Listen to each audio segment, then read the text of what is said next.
everybody, welcome back to my channel. I'm doing a mini brush review today on the Hakuhodo Large Powder Brush. This is a highly talked about brush company in the beauty community. They're known for high-end, handmade quality brushes from Japan. To my knowledge, Hakuhodo brushes are only sold online in America. However, I got my brush at IMATS LA last January. They exhibit there every year to my knowledge, and you can get your brushes there. They're full retail price, however, there is no sales tax. So the price you see advertised is the price you pay. So you do get some benefit if you're at an event like that and you can buy the brushes there. All the brushes are handmade in Japan, which I really like. I mean, there's something about knowing that the product is handmade. It just helps you feel more confident in it, and it's going to last a long time. And just knowing the workmanship that has gone into designing and assembling this brush. They use really high quality materials and skilled labor to assemble these brushes, so you know that your money is going into somebody with a skilled labor job who's actually assembling these brushes. It's not just paying some crazy sticker price for a brush that was made on a machine or something like that. So if that's important to you, supporting, skilled labor, more power to you. Hakuhodo is a great brand, and I think you'll really like it. They are quite the splurge item. Some of their brushes range from the $17 range upwards of $140, I think was the most expensive brush I saw. This really depends on the line you buy, because some of the brushes use more rare hairs from different animals. Some of them have nicer handles and ferrules, so they use different components to make the brush. Also, some of them, I believe, if I'm not mistaken, are plated in gold, or, 24 karat gold, 10 karat gold, I'm not really sure, but I'm just here today to review and talk about the large powder brush I bought. It looks like this, and this brush is beautiful. I have to say, the brush handle is a black glossy finish.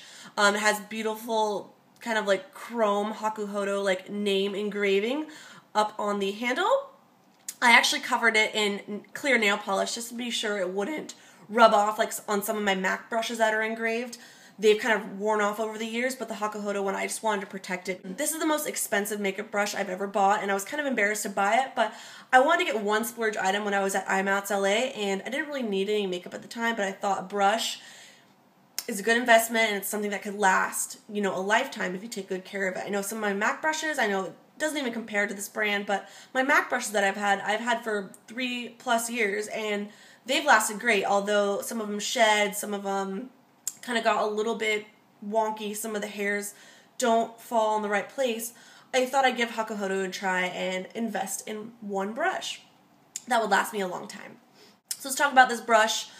This is the large powder brush. I felt like if I was going to invest in a brush, I want it to be a large powder brush, something that touches my face every day. It's nice and soft, luxurious, and I use powder every day, so I just wanted something that would be nice and lovely. And I have a lot of other powder brushes that are $1. They're by e.l.f. or they're $3 and they're by e.l.f. I just really wanted something that would be kind of a treat every day, a little everyday luxury, if you will. So this brush was $80. I know, complete sticker shock, crazy business, but like I said, it was the biggest thing I bought at IMATS LA, and I'm pretty happy with this brush overall. The hairs are really the softest I've ever felt, and I don't know if you saw me do that, but there are thousands, if not hundreds of thousands of hairs in this brush. I mean, just look at that. It's big and bell-shaped. Here's the brush from a bird's eye view. Just to compare, if you wanted to see some other brush I have in my collection, this is a Crown Infinity rounded kabuki brush. I know it doesn't even compare, but that's what they look like. Turn on its side, it's just as full any other direction you put it. It is just gorgeous. And I asked the sales associate at IMATS LA at their booth why their brushes are so soft. Like, how is this even possible? And the reason they're so soft is that they don't cut the hairs. So these are hairs from a goat, and the reason why they're so soft is because they don't cut the hairs in the manufacturing process. So take any brush with natural hair in your collection and think about the hairs that are on the brush. In the manufacturing process, to stretch out a whole hair, they might cut it 4 or 5 times, depending on how long the hair is, to make however many brushes. Okay? In this process, the hairs aren't cut, so the ends are baby soft. It's like the same principle when you shave your legs. Obviously, when you shave your legs, the hair that regrows in is going to be more blunt, more sharp, and kind of like scratchy at the ends. Whereas if you don't shave your legs for a long time, the hairs become less blunt over time. They wear, the actual hairs become softer at the end. So obviously when you first shave, it's going to be sharp and ugly and owy. But if you don't shave for a while, the hairs will eventually taper off and become soft at the end and duller. So that's kind of like the science, I guess, and philosophy. So the hairs, obviously, because they're not cutting them and making multiple brushes with them, the hairs that go into this are a little bit more expensive than the hairs that might go into a tiny brush or a small brush or a cheaper brush, because they've cut the hairs over and over again. Is this the best brush I've ever used? Well, when it comes to doing powder, it feels great. A lot of the resources on the Hakuhodo website and the pamphlets and like literature they give you when you buy the brushes, they have some guided techniques. They say, you know, applying powder in a striping motion is best for the bristles versus like buffing and stamping. You're going to get best results if you kind of use it in a downward or upward motion like that. And trust me, this feels great.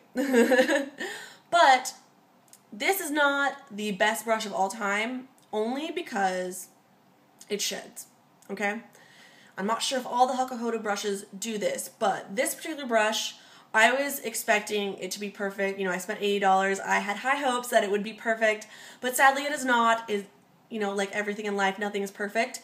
This brush does shed a little bit, and let me get a little bit closer. I don't have a really nice camera, so just work with me. I'm gonna try and show you hairs that come off of this. So I don't know if you can see that, but I don't know, there's a hair in the middle right there that just came out of the brush. And that was just from me seeing a hair that was a little bit longer than the rest of the bunch, pulled it out, absolutely no resistance whatsoever. It just came out like nobody's business. And you might be saying to yourself, like, okay, maybe it's user error and she kind of screwed up the brush and maybe got water in it in the ferrule and kind of screwed with it some other way. No, I actually haven't washed these brushes with water yet. I've actually only used spot cleaning with this. So I've used Perrier & Spirit's brush cleanser. It's a like alcohol-based solution. I got it nowhere close to the ferrule or where the glue is in this brush, binding the hairs to the actual handle. So I don't believe that it was user error. There's no way that I am making the hairs come out. It's from everyday use and wear and tear, just going like this on my face. Naturally, hairs come loose. It's the name of the game. I mean, the hairs are being moved. Friction on my face, hairs will come loose. So it's going to happen with any brush, yes, but it's a little bit disappointing that in an $80 brush already, you know, I get a hair maybe a day, a hair every couple days I use this. Does that concern me that it's not going to last a lifetime? Not so much, because like I said, there are just hundreds of thousands of hairs in this brush and it's going to last me a long time, but I'm a little disappointed in the shedding. But it's not shedding as bad as some of my other brushes, like let's say the MAC 187.